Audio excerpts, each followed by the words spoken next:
Prohibition happened 1920 to 1933. It didn't get rid of beer. It didn't get rid of whiskey. It didn't make the wine industry disappear. So why did cider never come back after Prohibition? It must have been more than just Prohibition. Hello, my name is Ria Wincaller, and I am the producer and cider MC of this weekly podcast, where we speak with makers, cider enthusiasts, and folks within the cider trade from around the world. Hip, hip, hooray! Bringing us into episode 484 of Cider Chat, we heard from Patrick McCauley, who is both a Michigan cider maker at the amateur level, award-winning, I may add, and also a cider historian at that same level too. And he was last on Cider Chat on episode 302. And that was talking about the area that he lives in, which is called Washtenaw County. And there he was talking about the cider mills of that county going back from 1841 to today. And there's going to be a link in the show notes to that conversation. In this episode, we're going to be diving into Prohibition a bit deeper, and he's going to be sharing some of his research there and also talking about the lost narrative in America specific to the Midwest region for cider making. And he's also going to be sharing a bit of his research on what is called the Newark method of cider making. And that is Newark in terms of Newark, New Jersey. So this is a cider making technique that came out of New Jersey, and he is using this today. So I think you'll be in for a really good treat there if you are into the technical aspects of cider. We're going to be getting to our featured conversation with Patrick coming right up. But first, I do have some news from out and about in Ciderville. Cider Chat is listener supported, so that means people hit the donate button at ciderchat.com.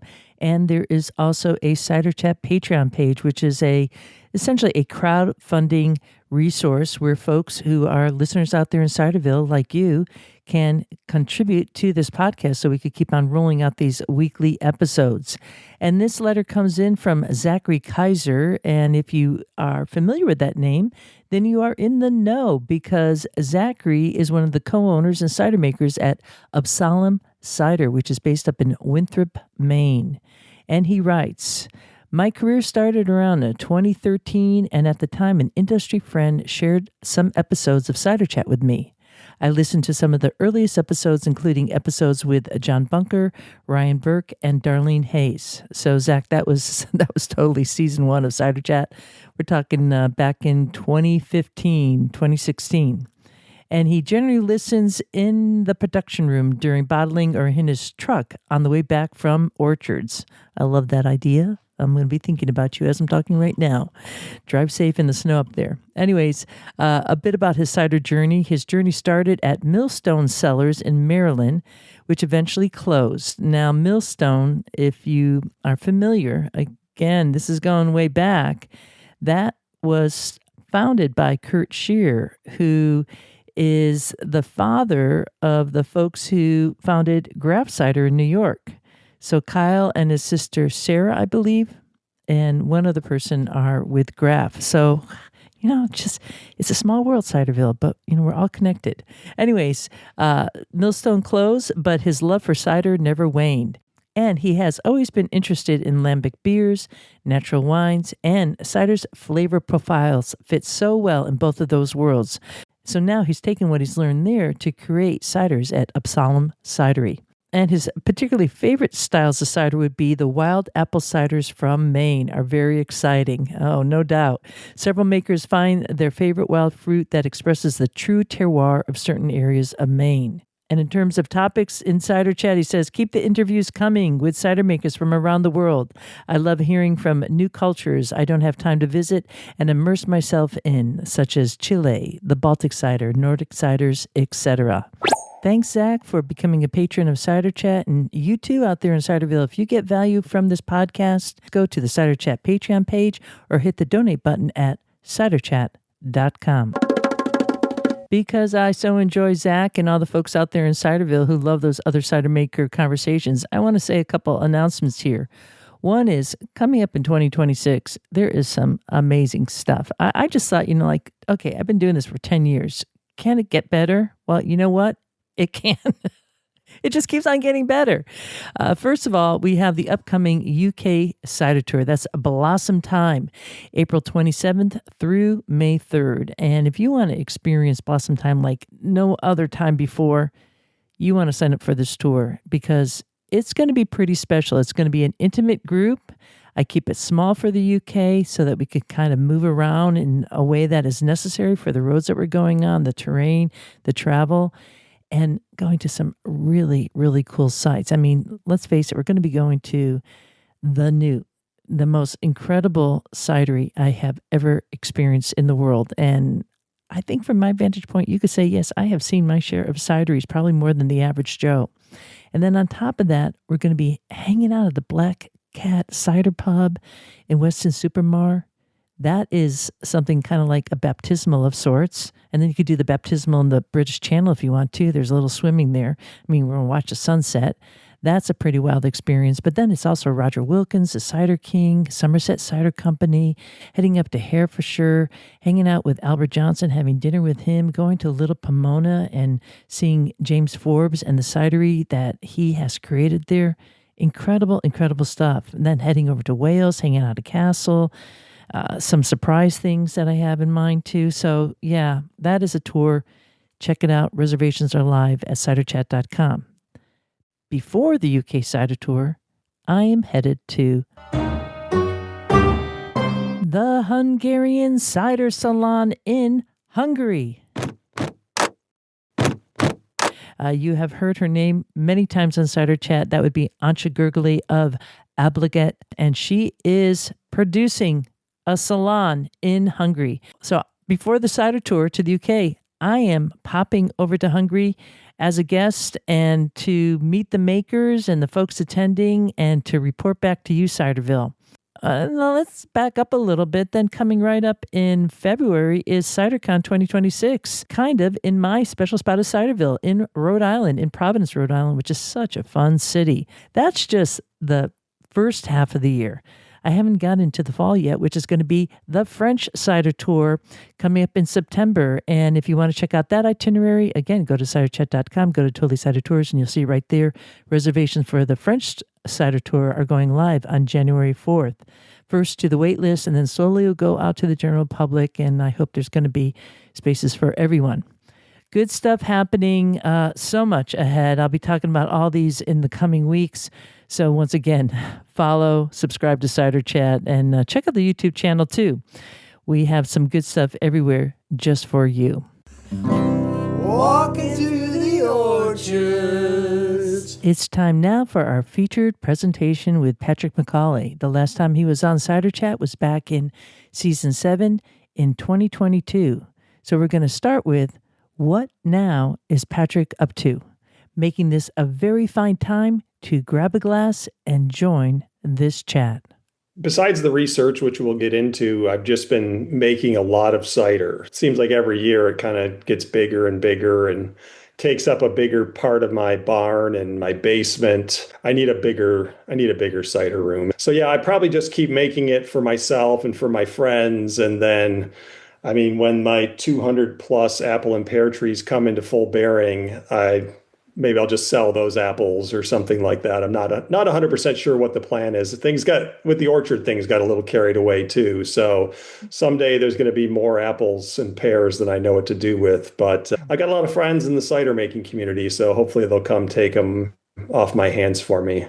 What I found is that if you're making 150 to 200 gallons a year between myself, my friends, and family, that seems to be the right amount to kind of keep enough stocked in the cellar. So, you have bottles aging, you have new bottles coming online, because I always wanted to have ciders that were, 4 or 5 years old, kind of in the deep cellar, that I could see how they evolved. And so that's been kind of interesting.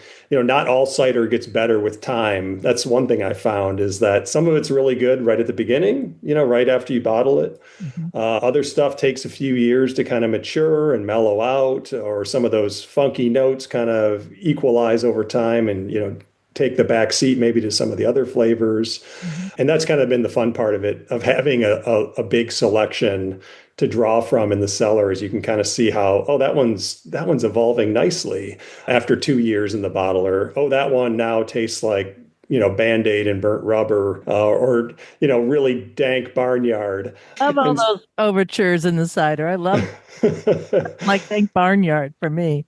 But yep. I like Little Barnyard. My wife's not a fan, so I save those for the cider geeks out there that like that sort of thing. yeah, I hear you. I hear you. All right. Well, let's get into your research here. As I mentioned earlier, we had done that episode in season 7. Then that's number 302. Here we are today. A couple of years later now. But I was really touched by that episode because you had some history, and we also want to mention that you're in real estate, so that has Mhm. led you down that trail of probably going into deeds and different research there. So it all ties together. But there was a number of different stories within that episode. One with Martha Array Day, who was a cider maker, and they had a mill like right in the middle of the road, which Yeah, was or it was in the right of way. That's the way they right away. described it. It was sort of when they built it, it was, kind of close to the edge of the road, and then the road kept getting bigger and bigger, I think, and then eventually it was sort of in the right of way of the road. The interesting thing about that mill is I found so Martha Array Day and her brother Jacob Array owned it. And this is kind of starting in like the 1870s, 1880s. I actually found references to that mill going back to 1855 with their father actually had started it sometime in the 1850s. The earliest reference I saw was 1855, which is kind of when the cider scene really got going in the county here. And the father's name was Asher Array, and he was actually a conductor on the Underground Railroad. He was a African American man born in New Jersey, came to Michigan with his dad in the 1820s, and then set up this farm on Michigan Avenue in Pittsfield Township. And so they were making cider quite early, and it was just part of their diversified farm that they had out there.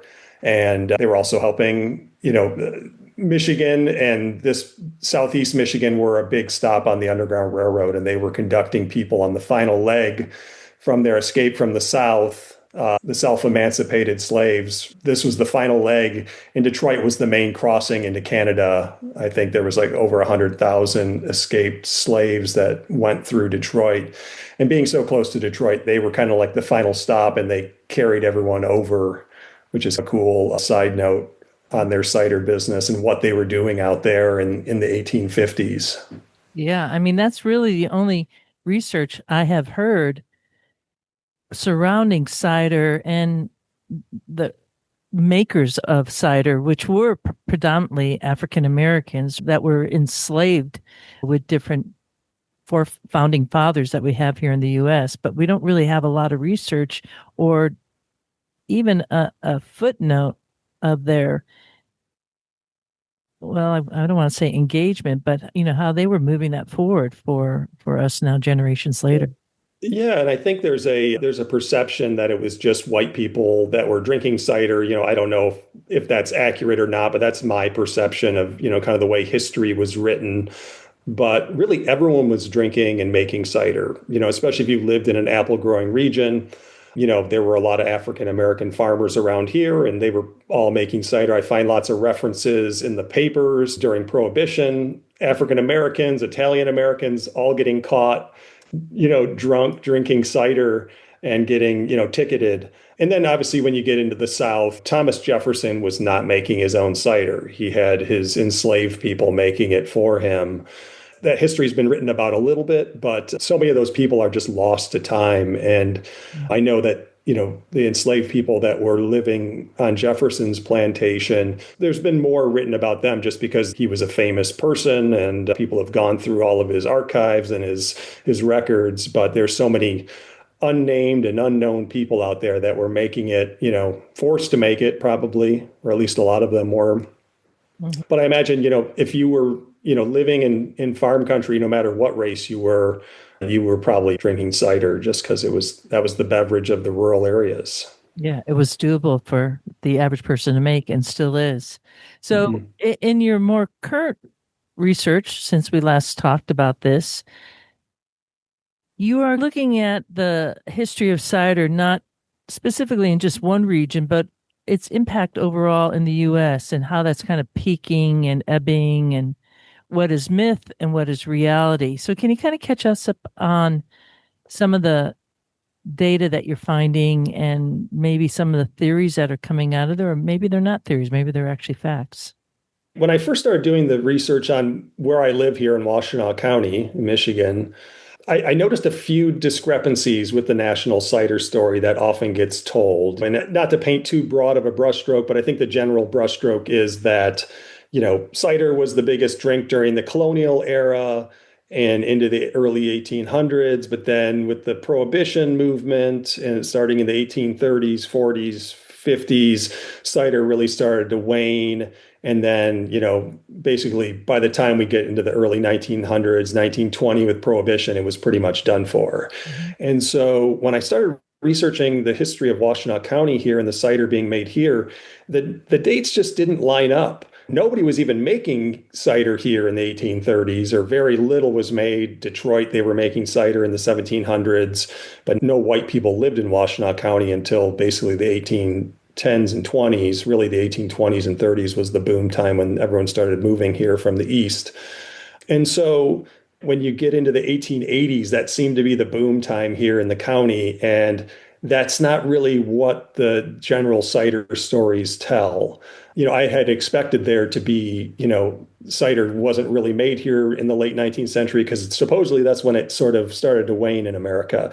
But that just wasn't the case. And I think a lot of the historians and a lot of the histories sort of have an East Coast focus, but it's a different story wherever you go. And I'll just start with that. I think that's a good approach to cider is there's a slightly different trajectory and story in every different region, every different state, even locally. So if you had cider mills in your town in early 1800s Vermont, that maybe there was a strong temperance movement that was going in your town, maybe those cider mills did shut down. And so that's how maybe that story got perpetuated, is that there were places where cider started to fall out of fashion for a number of different reasons. So yeah, I think the story of cider is just more diverse than the standard sort of narrative about what happened in Massachusetts or New York or New Jersey. And, further west here out in Michigan and Indiana and Ohio, they were huge cider making states, well into the early 20th century when maybe it had waned in New Jersey and places like that. That makes sense. Everybody wants to have their own story based upon the narrative of their region and what they're kind of promoting. Maybe we should go back to the East Coast and what was going on at that time, because are we talking around 1850 or prior to that? What I had sought out to find was who was making cider, when they were making it, and where they were making it. Trying to find hard data on cider production, like real statistics. That's what I had actually set out to find. It was surprisingly hard to do because cider was common, it was cheap. Nobody really saw a lot of value in it other than the people making it and using it for their own purposes. The government definitely didn't see much use in keeping track of, how much cider was being made on the agricultural censuses, et cetera, until 1899. So the 1900 farm census, they started going around to farms in 1899, and basically they would go door to door and ask you, how much milk did your farm produce? How much cheese? How many bushels of oats, et cetera? And 1899 was the first year they had tallied how much cider the farms were making. And this was repeated in 1909 and 1919. And that really shows where the decline of cider happened, was during that era. So in 1899, we have a list of how much cider was being produced on the farms of a given state. And this was not the total cider produced. This was just, they went door to door to each farm and added up how much cider was being made on the local farms. So you start to get a picture of kind of where the cider in America was made. And in 1899, again, that was probably in my research, that was probably around the peak of American cider production, that kind of 1870 to 1900 era, contrary to what many of the histories say about it declining by that point. But you start to get a sense of where it was produced. And the interesting thing about where it was produced is there were places on there that are never mentioned in the histories, like Ohio and Indiana. Those are top 5 farm-based cider producing states. And so that made me start to think like, okay, well, what was going on in Ohio? Why is Ohio not in the records ever since their farms made 13 million gallons of cider, second only to Pennsylvania, which I think made just under 16 million gallons of cider on their farms. Indiana was close to 5 million, New York close to 5 million. And so why was Ohio never mentioned? This is the type of thing, especially coming from the Midwest. We always feel like, between the West Coast and the East Coast, we're sometimes forgotten over or forgotten about in flyover country here. But, it just went to show like how big it was. And when you go to the apple growing stats, Ohio, Kentucky, Indiana, they were all huge apple growers back then. Michigan is not really, forgotten as a cider producing state because we still make a lot of cider and we still grow a lot of apples here. We're usually 2 or 3, depending on how good of a year New York has. Mm-hmm. But a place like Indiana and Ohio, almost totally forgotten as a cider producing part of the country. Same thing with Illinois and Missouri. They were all large cider producers, but generally not ever mentioned at all in the cider histories, other than maybe when they mentioned Johnny Appleseed or something like that. What do you think that's about? Do you have any theories on what was going on that they were producing so much? Were they shipping that out like we were seeing in California, where they were shipping quite a bit overseas?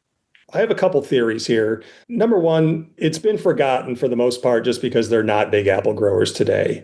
Number two, Ohio was producing 13 million gallons on their farms. It wasn't really an industrial enterprise. And what I found with Indiana was one of the few states that actually kept track of their cider production. And so what I concluded about Indiana versus a state like Michigan or New York or Massachusetts, where cider was a bit more of an industrial enterprise, is that the cider produced on Indiana farms was like 5 million gallons in 1899. That's like about the peak that they ever produced in Indiana. I think they had 6 million gallons one year in 1880, but it was purely just a farm-based enterprise. I don't think anybody cared about what they were doing on the farms. I mean, they didn't ever keep track of it until, again, 1899, when the first time they even bothered to ask the question on a national scale. And so it was just these people out in the backcountry doing their thing, making their cider every year. And again, the story just never got told. Well, that makes sense. It often has to do with transportation and how a product can then be moved to other parts of the country or outside of the country. So if you're looking on the East Coast, well, you have waterways and there's obviously trains going through the U.S., but do you think that probably factored in kind of big time for just that story gets lost because, as you're saying, it's the average farmer, who's just enjoying it? Yeah, and with the history of Michigan, what I found was that the counties that were around the southern part of the state where the railroad was, they had a huge market for their apples and their cider. And so some of the biggest apple growing and cider making counties in the state were along that railroad line. And it made sense. You could build a giant cider factory if you had access to the railroad to bring the apples in. And I did find these in New York, Connecticut, Michigan, big cider factories that were making it on an industrial scale versus a place like Indiana, which maybe was a little more remote. Obviously, they had railroads and highways, but I think Kentucky, places like that were a little more isolated, they probably just were making it for local consumption, which maybe led to less overall cider being made compared to New York or something like that. New York was probably the biggest cider making state of all, in my estimation. I have to speculate about how much they were actually making because the statistics were so irregularly kept. And so when it peaked in New York, it might be, I have to kind of guess about that, but it probably was in the 1880s or 90s, just because their production kind of kept growing through the 1850s and 60s, 70s. And then the amount of apples they were growing kept growing over that time period. Well, all I could just think is infrastructure, infrastructure, infrastructure. It's an interesting topic because we also see that lack of infrastructure or location impacting cideries today. If you are in a great location where you have commerce going through or, tourists or whatever, that's going to impact your business. And that certainly is true back then. And of course, the New York State had the Hudson River, and there's just an amazing history of how much they were moving up and down the Hudson River. Yeah, and the Erie Canal. Don't forget about the Erie Oh, Canal. Like absolutely. it was interesting because you could get New York vinegar here back in the day in the 1830s. You could get New York vinegar in Michigan, and that was kind of crazy. We didn't even grow a lot of apples here in the 1830s. And so there was a market here for, New York-based apple products because they just didn't have enough of them in the West because they weren't growing apples at that point. Yeah. Was there an aha moment here in this data that you're like, I mean, Ohio, we are seeing cideries there, and fabulous cider makers now, and kind of a growing movement in that area that was lost. Maybe, folks had to move along. And I don't want to get too far ahead of our conversation here, but was there any ahas in that data for production of cider during that time in the US? Well, again, in just Pennsylvania and Ohio, and Pennsylvania doesn't get mentioned that often in the cider histories either, but they were just churning it out. Again, the farms were producing more cider than anybody else in the country in 1899. So that was I think my biggest aha moment is just basically the narrative about the East Coast being the main cider making region that sort of went out the window, and it started making me try to explore a little more into the cultural reasons, the geographical reasons why certain states became big cider producers and other ones didn't. One thing that I found in these statistics is that while cider was made everywhere or nearly everywhere, I think the only state that didn't report making any cider was Nevada. Not a lot of apple growing going on in Nevada back in the late 19th century. Utah, did we see stuff? There was cider made in Utah. Yeah, not very much. I mean, it was, the Mormons weren't big drinkers or they didn't drink at all, but they did make cider. And so regionally, it's kind of interesting because you just see it in certain regions and you don't see it in others. For instance, north of Illinois, they didn't make cider. I was very shocked by that. I thought for sure Minnesota, Wisconsin, they're pretty big apple growing states, especially around once you start getting into the late 1800s, early 1900s. But no cider made, or very little cider was recorded there. Same thing with the Dakotas. Anything basically west of Nebraska, no cider. They actually did make a decent amount of farm cider in Nebraska and Iowa, which was kind of shocking to me because, again, we just don't think of those places as growing a lot of apples, on the windswept kind of prairie out there. But it does kind of make sense if you think about Nebraska had a lot of people from New England that settled there. A lot of people came up from Missouri and settled there. And obviously, those were all big cider making regions. In your research, where you see like a trade magazine or a farmer's almanac or something like that, because that often will be a touchstone for people to say, oh, look what's going on here. We want to start checking that out. And there must have been some type of writing or to get people in on that with all these different areas that were kind of surprising to you, There's those 1899 statistics that I found, but everything else that I was able to kind of piece together did come from random sources, whether it was like pomological journals published by the State Pomological Society or just random mentions of something going on. For instance, in Iowa, I found a random article from 1866 where it's like, oh, we're just starting to have enough cider to bottle. Here's how you do it. Think about a state like Iowa, you're like, okay, they didn't really have a lot of cider apparently until you start getting into the mid to late 1860s. The geography of how cider spread and how long it took for it to spread to a new region, that was one of the kind of the interesting things I put together. So when I was researching Washtenaw County here, the first orchards I found in the county, there were some apple trees that were probably planted by the Indians or maybe French trappers that were here before the white settlers really poured into the county in the 1820s. But the first apple orchards I could find were 1825. The first mention of a cider mill that I could find was 1841. And then the large influx of cider businesses didn't happen until the 1850s and 60s and peaked in the 1880s. So if you think about just that that span of time that it took for these seedling standard apple tree orchards to come into bearing, it Mm. was extremely long. And so you see that everywhere that cider was made in America, where it took decades for this to sort of become a thing. It took a generation. That's sort of the way I think of it.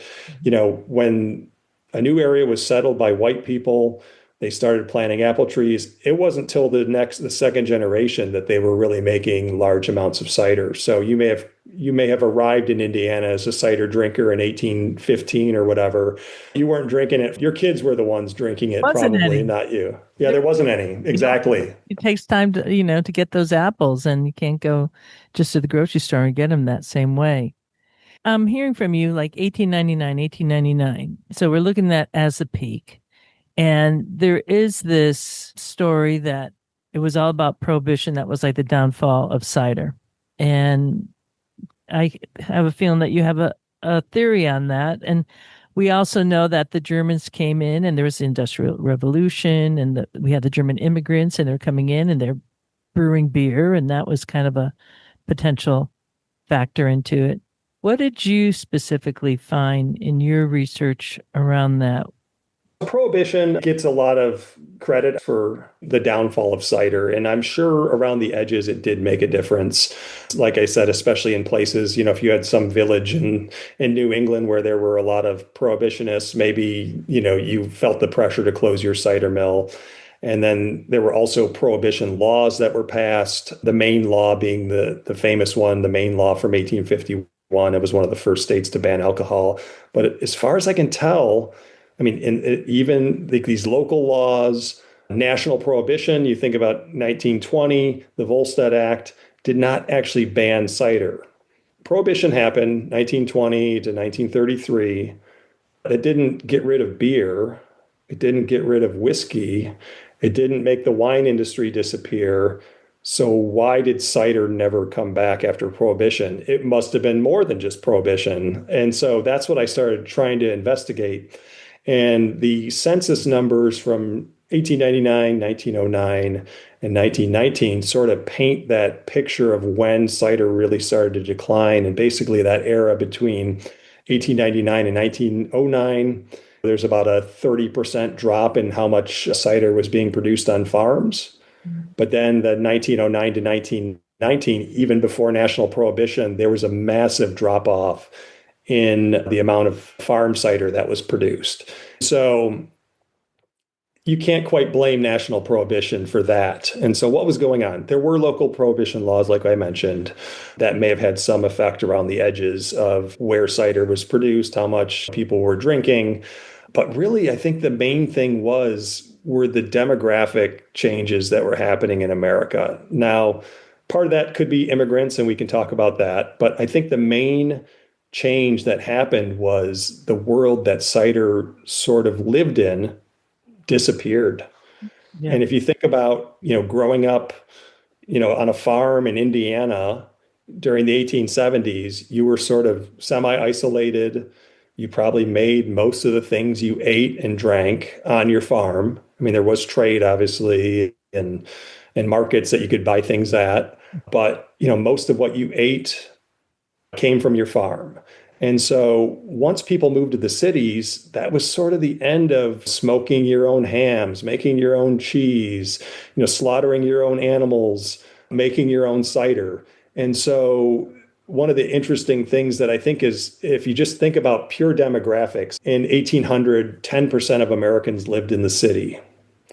By 1870, it was about a quarter. But by 1920, it was half. And that number just kept going up and up and up. So by the time you get to Prohibition in 1920, half the people had already left the farm. And then you think about things like refrigeration. You didn't need to make cider to preserve enough calories for the winter anymore. There were other alternatives.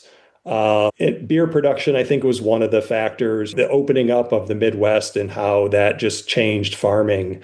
I mean, they were putting a lot of these English farms out of business that couldn't compete with the mountain of cheap grain that was coming out of Iowa and Nebraska and all these places in Illinois. And so if you think about how cheap beer became because of that, and one of the interesting things I was looking into was, when did beer eclipse cider. It's not 100% clear cut. The brewing industry did kind of keep track of, how much beer was made. The government did at certain points. And so cider's chugging along.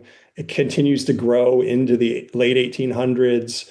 But once you get to around the time of the start of the Civil War, about 1860, 1865, beer production just skyrockets. And that may have been German immigrants, which we can talk a bit more about German immigrants, because they get a lot of the blame for cider's decline in America. Let's talk about that. What do you think? They played a role. It wasn't as clear cut as I think a lot of the histories make it sound, but the idea of the industrial brewery, a lot of that came from Germany. The popularity of lager beer, that really took off because of the large German influx that came in during the 1840s and 50s. But if you just look at the beer making statistics, it was something like in 1850 they made 20 million gallons of beer, but by 1914 it was 2 billion gallons. Even if in an industrial setting where a lot of these cider mills were basically factories, they just couldn't keep up with that sheer volume. And that's why people moved to the city, they stopped drinking cider. And sure enough, there was an industrial brewery down the street where you'd take your bucket instead of going down to the cider mill with your jug. The breweries and the bars had a really closed market and distribution of the product. It's interesting because we see cider makers today still are up against distribution. If you're not under the umbrella of a large beer distribution center, it's hard to get your product out to all the different shops here and there. So we're still seeing the same impact on business that they were experiencing back then. Most cider was made at home. So you might buy 5 barrels of cider from the industrialized cider mill in your town, but most people were just making it at home. I found there were some cider businesses out there that were distributing it, bottling it, selling it to the consumers. But I think most of it was just a home-based industry where you might go buy the barrel of cider, but you were making it at home. And so I think once that home life sort of disappeared, where people were making cider at their farm, that was pretty much the end of it. Versus beer, which, required huge rail networks and, distribution. The big beer brewers in St. Louis and Wisconsin that were shipping, Detroit, places that were shipping beer all over the country. Cider just never quite had that. They had tried to do that, but it just never quite took off. And big belief is that was the disadvantage that cider had. Apples are so irregular. Cider making statistics from a state like Indiana that actually kept reasonable stats over the 19th century. They went from anywhere from like making 500,000 gallons of cider in one year, and then the next year would be like 3 million. And then 6 million another year, but then the next year it was an off year, or the frost hit and breweries just didn't have that problem because grain was so ubiquitous and cheap by the time you especially get into the late 1800s, early 1900s. And so cider was at a big disadvantage. And I think anybody that's making cider today can probably speak to that because I know they've had some hard years up in the Northeast and in New York. I think 2012 was a year without apples here in Michigan. What does your business do in that case? I guess, that's when you start making it from concentrate or something. I do think that has kind of leached through the cider culture all these years later, that idea of scarcity. That scarcity mentality doesn't only just impact the cider makers, it impacts the consumers too, and not necessarily in a good way. If we don't have enough, if that's your mantra, I don't know, you manifest your own reality. I never hear that within the beer community. And of course, yeah, you could get that grain and you ship it from wherever. There's the rare beer that's the product's made within 100 miles. But, apples is really different that way. What's interesting in this discussion is how that narrative keeps on following along. And how do you jump out of that mindset that there's never enough? Or we're looking at the brewing world. They had like the infrastructure. When you say they were kind of trying it with cider, who are they? Were there guilds? Were there associations? Was there a collective group? Whereas the Germans coming in at that time, they did feel like a collective force. They had something kind of following them into that market. And I don't think that's necessarily true for cider. Yeah, and I think it's that just decentralized nature of it. So if you invest, whatever, hundreds of thousands of dollars back in 1870, which would be millions today, in your industrial brewery, you can be sure you're going to be working and greasing the legislators to make sure you can sell it, and they're not going to overtax it or overregulate it. I think in Wisconsin, they still have a really strong tavern league there that sort of promotes bar culture and, fights against marijuana being legalized and things like that. And perhaps even the cider makers there finally, maybe they find it a little tougher because of the beer industry there. I'm not sure. I can't speak to that. But cider, again, was just decentralized. It was a bunch of, local farmers making it. And then the other thing too, and we touched on this a little bit earlier, was just the fact that it wasn't national. It was just particular regions making it. And that's sort of where we're at today, too. It makes sense that Michigan and New York and Washington and all these apple growing states are the biggest cider making states, just because, again, they don't grow apples in Nevada. They don't grow them in Florida. Versus beer, it totally makes sense to ship grain across the country in a rail car. I've got the railroad behind my house, and it's funny when the cars spring a leak, you see all the wheat all over the tracks. So they're bringing it thousands of miles to wherever the grain is needed. And cider just never quite had that. It was all very local. But we do now. That's kind of an interesting point, is that we never think twice about them bringing in product for beer making from New Zealand. But we could kind of be like, oh, you're bringing apples down from New York State into Florida. Well, what's the big deal? Yeah, that's true. Here I am, a snob frowning upon it, but that's because I live in apple country, or, I live in a big apple producing state where there are plenty of apples to go around. I know. Nobody gets down on beer about that. And so Exactly. why should we do that about cider? And maybe that, again, is that mindset to where we almost like narrow it within the industry itself, where it really should be much more welcoming to all these different options, because they're actually making amazing cider down in Florida, with that Yeah. apples. I'm always a little skeptical when people are using concentrate and things like that, but that's just maybe because I'm a cider snob and a cider maker, and I don't see how you make it quite as good. But then again, if you think about, you go to the grocery store today, 95% of the cider you're going to find at a big retailer is going to be mass market cider, which, who knows how it's made? Who knows where the apples came from? They're not necessarily a locally sourced product. I think in many ways, that's how cider has made a comeback, is sort of with the beer model. Mm-hmm. The larger producers are selling most of the product out there. They're shipping it all over. Every time I go to Florida to visit my parents, I'm trying to scrounge the best I can find. And it's usually something like Original Sin or something like that has massive distribution, or Blake's. And the smaller cider makers, they have a certain limit to the amount that they can make. So it's not necessarily always about distribution, although I think that is a number one piece. So it becomes a national brand that's recognizable. In my mind, it really sets it apart as this very micro, very niche market. And the fact that there are so many passionate makers, both commercial and non-commercial, who really want to excel in that very special glass. What's not to love about that? Direct to consumer is the best value for a maker. And also, it's the best for the consumer too, because you get that really delicious glass that has had so much intention into it. And that's what we thought we were going to be seeing with beer. And I could speak as a beer writer, like we thought it was going to be like amazing with craft beer, but it really shot up. And now it's, the pinnacle is kind of dropping down again. And meanwhile, cider's kind of hanging in there. We're not seeing all the closures to the same degree that we're seeing in the beer world. Not by far. I mean, I know there's more breweries than there are in the cider world here in the US at least, but people are kind of like rock steady, and I'm always kind of positive about it. But I hope you're right. I think I think it will always be a bit of a niche product, though, and again, that's maybe not necessarily a bad thing for the quality and all that. My goal has always been to make the best cider I can make.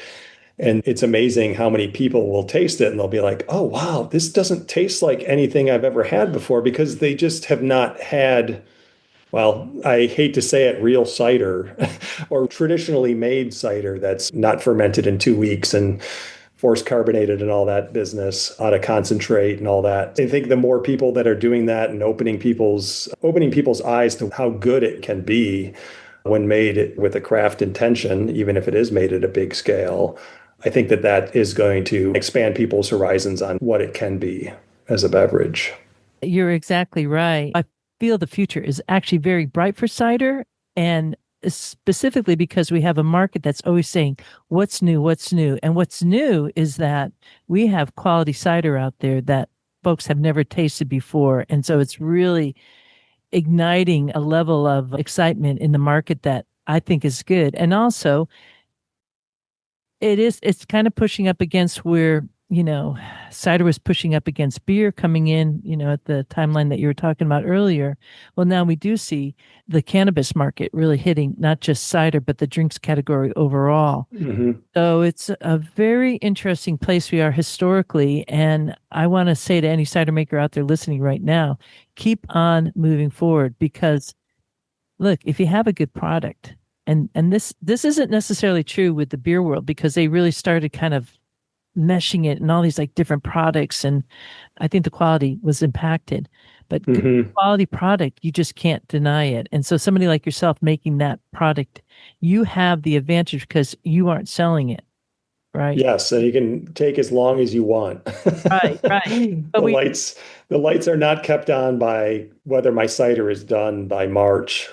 that is a Michelin star style of making cider. And I want to say there are those commercial makers out there who take that same approach. And, Yeah, and I see that absolutely. more and more. And I think it's really what will be like the hold on here for cider to kind of be moving forward. But And we've got a couple really nice stores around here that actually have a pretty good cider selection. You can occasionally find like a bottle of Eves or Presqu'île Farm, who I know you guys have interviewed before. They're a northern Michigan cider maker. Whenever I go to these stores, I try to buy a bottle, even though I do not need any cider whatsoever. But just because trying to support the people that are doing it right, people that are taking their time, people that are sourcing good apples, people that are trying to let the apples, sort of speak through the cider versus a mass market canned product, which there are plenty of good canned ciders out there, but just trying to support the people and let hopefully the stores just keep ordering it because people need to hear about these great products that are out there. And so I try to support those whenever possible. I guess one of the pieces here in your research can also be the American palate, which has really been sugar. And Mm. our culinary palette, painter's palette is not as broad as we would like. And so until we kind of get away from that really sugary sweet approach and realize what can be in a glass, that's kind of something that we're pushing up against too. This was a very interesting little piece of research that I found. Prior to the 1850s, they didn't even know how alcohol was made. They didn't realize it was yeast. Till Pasteur did his experiments and was looking under the microscope and figured out what was eating the sugar and turning it into alcohol. So by the time you start getting into the later 1800s, you start seeing scientific studies by the USDA. There was this guy, C.A. Crampton, that worked for the USDA at the time in the 1880s and went to different places where they were selling cider and analyzed what they were doing. He also did a number of other experiments on cider, fermentation and things like that. So one of the interesting things that I discovered, and this sort of blew my mind and changed the way I thought of cider historically, because I always just thought it was this tart, funky, dry beverage that people were drinking, but really they were kind of drinking it at all phases of the fermentation. They knew how to prevent it from going all the way to dryness. And many times they were using horrible chemicals to prevent the salicylic acid was one of them, to prevent it from, fermenting all the way to dryness. And so Crampton's research was interesting because he had analyzed all these ciders that were sold as sweet cider and then all these ciders that were sold as hard cider, and the continuum of how much alcohol was in all of them was really fascinating. So, you have a sweet cider anywhere from like 0.2% alcohol all the way up to like 3.8, percent that was being sold as sweet. And then it's the same thing with the hard cider. is that a lot of them were like 4% or 5%, all the way up to 9 or 10%, And so there was quite a bit of residual sugar in the ciders back then. And it makes sense because, if you think about back then, people didn't have sugary beverages. If you had a way to kind of prevent the cider from fully fermenting, that might be a very pleasant drink to you. Somebody that's no used to just drinking water and whiskey and a few beverages that were available. Another really funny one that I found was the Bath and West show in England. They had a cider competition there, and it was something like over half the ciders didn't even qualify because they weren't 4%. I just thought that was fascinating. So the cider people were drinking was actually probably very sweet in the past, or in many cases. Now, it just depends on how they were making it, who was making it. I suspect the people entering the Bath and West competition in the 1890s sent their sweetest barrels because those were the ones they liked versus the dry, funky one. And this was in May. So it was kind of interesting. The competition was in May. And so these ciders had been fermenting for 6 months, or more. And they still were, at 3%. Again, most of them didn't even meet the criteria that the competition had, which was a minimum of 4%. So I thought that was interesting. Wow, I wonder how they were making it so that it wasn't, finishing out or going to what were the apples or what? Yeah, so I think part of it is just the number one, the techniques, and then also just these ancient orchards, where the trees just were low in nitrogen. And so I think it was a lot easier to get a stuck fermentation, to get it to stop before full dryness. I mean, that's sort of what I've been experimenting on for the last 5 years is figuring out ways short of keeving, which is a nightmare, which I will never recommend anybody. I mean, do it if you want. I've just had horrible results trying to do it, where you lose half the cider is like a pectin gel that's just like floating in your carboy. I found much easier techniques for achieving the same results. But yeah, I think they were intentionally doing it. They figured out a way to starve the fermentation either through racking and again, I think it was just easier to do back then when you had these unfertilized orchards on standard rootstock from 50-plus-year-old trees. It just gave you a much simpler task in stopping the fermentation short of dryness. Mm-hmm. And is that the technique that you're doing then? Racking over pretty much straight out the door? Yeah, I had a bit of a revelation. So in 2018, we bought this old farmhouse. 2019, we moved in here. Around the same time, I had discovered this article from 1863 on how to make champagne cider. And so in my research, I would just find random recipes for how to make cider and, trying to actually put together what they were referring to in the old days is a little tricky just because they don't use a lot of the same terms we use. Some of it seems counterintuitive. And so this one article I found, it was in an Ann Arbor newspaper from 1863. And I later found out this was the Newark method of making cider. So Newark, New Jersey, where they made all the champagne cider, the famous Newark champagne, with the Harrison apple and all that. And so I found out eventually it was called the Newark method, but this article doesn't mention Newark at all, but it just talks about making champagne cider. And basically they say, press the apples, burn sulfur in the barrel, let it sit for 4 days, then rack it after 4 days, then 4 days after that, rack it again, and then 4 days after that, rack it again. So what I eventually figured out what they were talking about is they were basically just starving the fermentation. You're a cider maker. You know how it goes. When you have a carboy full of cider that's maybe slow to start fermenting, you'll see like sometimes 2 inches of sediment at the bottom of the carboy, even before it's even fermented. And that's just basically the fruit particles and the pectin and all that stuff. And so what they were doing was separating it from that, which is what they're doing in a keeve. The juice doesn't get quite as clear as a keeve, but that might not be a bad thing either from a nutrient perspective and actually just getting a fermentation that goes slow and steady. And then the other thing that moving to this old farmhouse taught me was how cold you could make your fermentation room. Our house was built in 1861. It's got these thick stone walls. There are only 2 windows now on the north side, but back in the day, there were 3. And they were trying to capture that coolness from the north winds versus having the sunny side. There was only 1 window on the sunny side.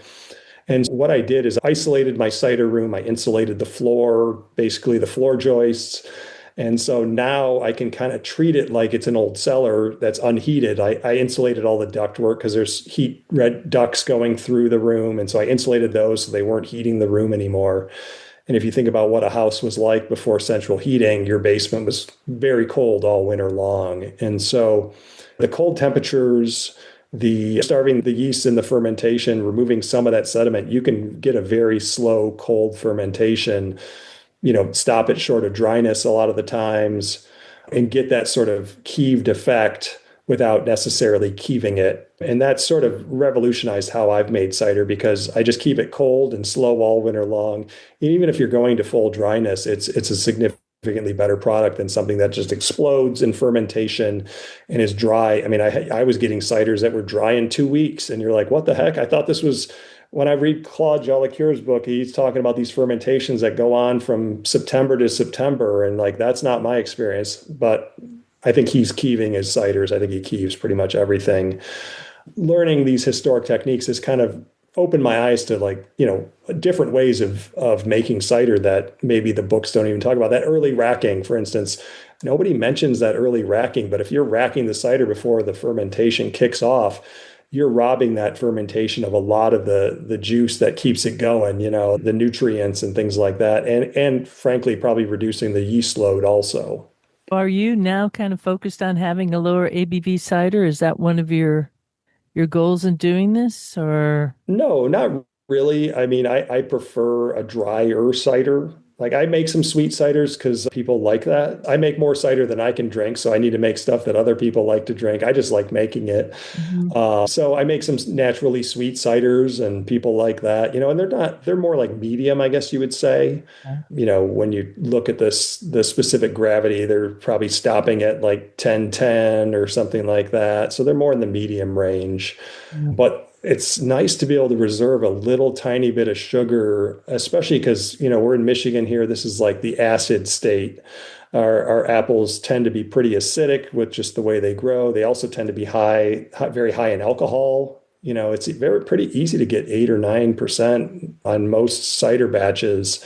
If you can just reserve a few points of that sugar at the end, it really makes a difference in how the finished product tastes. Mhm. Even if it's dry, it might be stopping at 10:02 or something like that. And it's just amazing how much that picks up. You're just having like a tiny bit of residual sweetness in there, especially to balance out some of that very high acid that we get here. Mhm. The Newark method isn't really the low and slow method, is it? I mean, it's low in temperature, but not necessarily slow because you're kind of pushing that along a little bit. Well, it is slow. So I get again versus, just a standard when you throw a packet of yeast in and you're dry in 30 days or whatever it happens to be. That cold temperature and then the robbing it of the yeast does kind of preserve the fermentation at least into the spring, which is sort of, I think, what their goal was back then, because then they would bottle it as a pet nat. It would be sort of clarified. And that was the one thing the recipe talks about. If your cider's not perfectly clear, you'll be blowing bottles. And so they would recommend putting gelatin in the cider or isinglass or something like that to kind of clarify it at the end if it wasn't fully clear. But what I'm doing is getting this fermentation slow enough that, all the sediment drops out before you're bottling in March, April, May, June, something like that. And, it's a perfectly clear cider. You might have hopefully you got enough residual nutrients in there to kind of keep it to ferment in the bottle to bottle condition. Every now and then I'll get a dud that doesn't carbonate at all, or sometimes it'll go all the way to full dryness, and I haven't blown too many bottles, but I've definitely blown a couple in my day. That's not fun at all. That's not fun at all. I have not had any blown cider bottles. I feel really lucky about that. And that method of really early racking is something that I have heard other cider makers do, not necessarily in the US so much, but I think maybe this is kind of perking people's ears right now, hearing that, to maybe try that, because why not? Yeah, us in the US here, we're sort of starting from scratch. And I think that so much was lost Mm. in that 100-year period where nobody was making cider, or 80-year period or 70 or whatever it happened to be. So much of that, kind of institutional knowledge. We don't have like Roger Wilkins passing it on to the younger Well, generations. I want to push back on that because I actually think we do have that historical piece. It's just that there's a new awakening. I'm wondering, with the study that you're doing of cider and looking at the historical piece here, it feels like there's always like these open gaps. But I wonder if that's really true because obviously people are making cider in Ohio and Indiana. And we do have these traditions. I know I have it in my family, a farming family that made cider on the farm. And it was just a natural progression that history has an industrial revolution. People moved to the city. I don't want people to come away thinking that we don't have that background. Maybe we're not 400 years like the UK or France or 2000 years Spain, but we do have that historical knowledge there. We just haven't really awoken to it. Yeah, I think it just sort of skipped a couple generations. And I think that's sort of what, like this new work method that I found. I don't see it written about in the books because I think it was lost. And I think you're right. For instance, around here, we have all these historic cider mills. They're mostly making sweet cider, but I think people had always been fermenting it on their own. So it never fully went away. It just like, I think that in the public consciousness, it was gone to a degree. And this is not to disparage anything, but I think a lot of cider making came through the craft beer movement, at least around here. And I think there was like a lot of different influences that went into what cider became in America here more recently because of craft beer and how craft beer is made. That timeline for how getting beer out the door versus getting cider out the door, has skewed a little bit of how cider should be made, maybe. And that's why I think in France, they hundreds of year old tradition, there was no interruption to that, or less of an interruption. Because I think, one thing we don't often think about is that cider declined everywhere, kind of in the 20th century. It wasn't just here. They were drinking less cider in England. They were drinking less cider in France. I found some really fascinating statistics on French cider making. Those people were making an insane amount of cider back in the 1880s and 90s, like 300 million gallons a year, which was significantly more than they were making here. And so I think those things did decline in other countries, but it wasn't quite as complete. And then like we had talked about earlier, the regional aspect of it, it's weird. They just didn't make a lot of cider out in Washington State and Oregon and even California. They just didn't make a lot of cider like they did in Pennsylvania. And I tried to put my finger on why that was. And I think people just went there. It took 40 or 50 years for the trees to come into full bearing in a place like California. By 1909, I think California was making like 93% of the grape juice in America. So their wine industry just went nuts. And so they potentially didn't need cider that like they did in, rural Ohio where wine wasn't as big. I think the fact that cider was never really a national beverage has sort of changed, especially because we've become, as a country, we kind of become a homogenous culture. So these weird regional traditions sort of died out, I think, during the 20th century. And that's why we need to hopefully bring them back. And discovering this old lost knowledge that I've been finding is sort of one of those things I think is hopefully going to help revitalize it a little bit. Yeah. Well, I really appreciate your research. Where are you going next with this? What rabbit hole are you going down now, Patrick, to follow? Well, so I'm always looking for more statistics. So in terms of painting the picture of, who was making cider, where they were making it, when they were making it, there's a lot of huge gaps that I sort of have to fill in with speculation. So my goal is to just figure out, are there numbers out there? What did somebody make note of how much cider was made in Ohio in 1870? I just don't have that number. I suspect it was a lot based on everything else I know about Ohio at that time period and their apple production and the fact that the biggest cider mills in the country were made in Ohio and, that they were making a lot of it. But I've just never seen like, oh, we made, 5 million gallons in 1870 or 10 million gallons or whatever that number is. I'm still looking for that type of information. Ohio, Pennsylvania, there's a bunch of states in New England where they just nobody tallied it, at least not that I can find yet. There could be somebody out there that There's an old book somewhere covered in dust, and I just want to find that. Right. Well, we have John Bunker, who's like the Apple detective of identifying. We have Patrick McCauley, who's like trying to seek out that cider history in the U.S. and really bring it home. And we're all the better for it. Every time I speak with you, Patrick, it's always a joy to what you're doing and the research that you're following up on. So I know, folks, I really want to recommend that you follow Patrick on Instagram, right? Can you give us your handle there? Because that'd be a great way to get a hold of you. The Faux Farmhand. That's spelled Faux, right? Mm-hmm. Farm hand. And we'll have a link in the show notes for that. Patrick, thank you for taking the time to talk to me on Cider Chat. Yeah, thanks for having me. I know I've said this before on the last episode, but I love Cider Chat. I've learned so much about cider making from Cider Chat and just the different producers on there again, some of the French producers, just learning what they're doing. It's sort of, oh, that's interesting. That's sort of what they were doing here, but we've sort of just, again, have forgotten that or lost that to time. And it's cool to hear people doing it, especially at that kind of commercial scale. Yeah. Awesome. Thank you for being here. Thank you. Well, Ciderville, I think we're writing history right now with this final episode of 2025, as we are now only 16 episodes away from the 500th episode for Cider Chat. It's going to be a doozy of a year, 2026, and a lot to be said about that as we roll into that new year.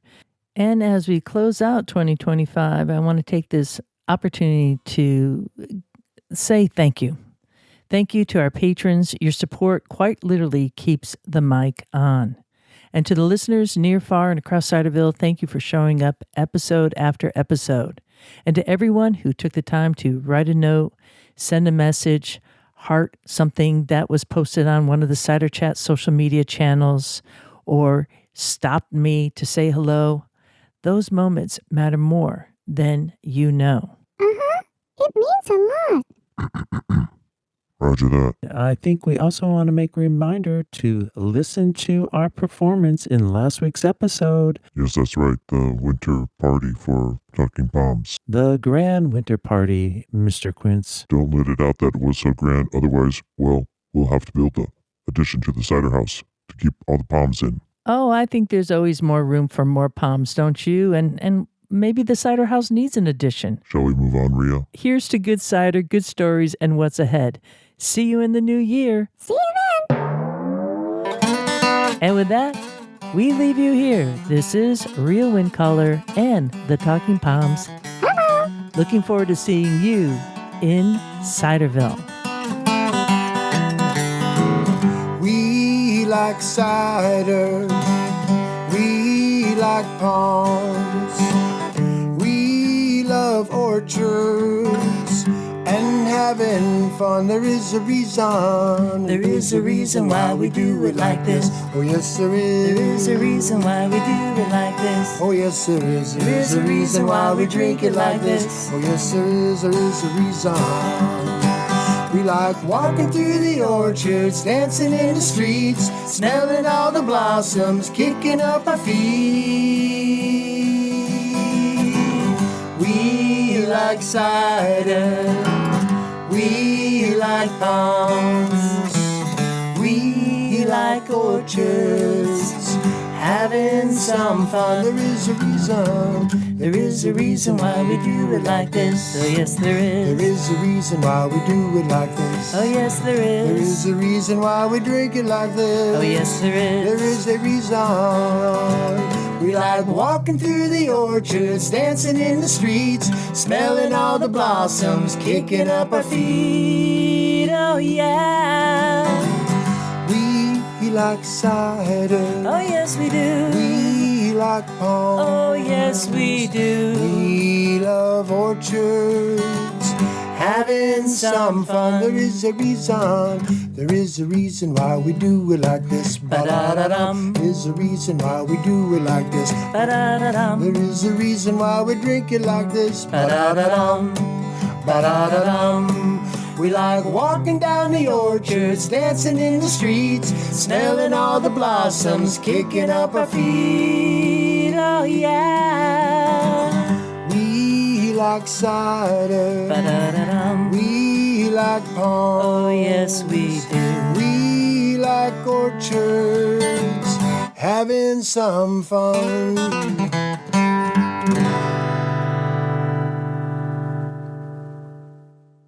Yeehaw!